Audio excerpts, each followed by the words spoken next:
Welcome back to the channel. Today we are doing a bench test on a Stator, or part of an alternator, off of a 1981 Yamaha XJ650 Maxim. First thing you want to do a visual inspection. Make sure nothing looks burnt up. Make sure all the wires look intact and that they look clean. You want to check the wiring the whole way down to the plug. And obviously I didn't pull the sheeting off, but the plug looks good. So we're going to set this to check resistance in the ohms. So we'll set on the lowest setting here.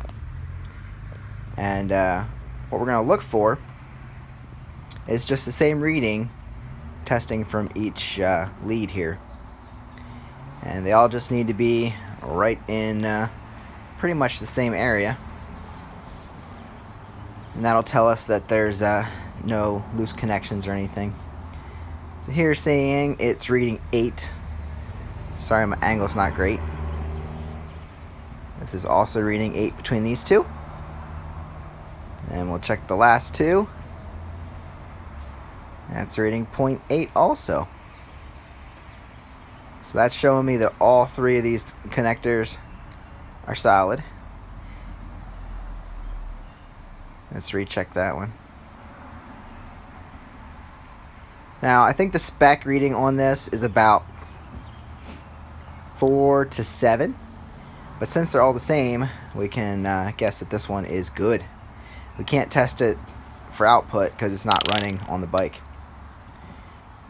but we also want to check it to ground. Ground should read 0 or open circuit. And as long as that is good on all three connectors, then we should be good to go.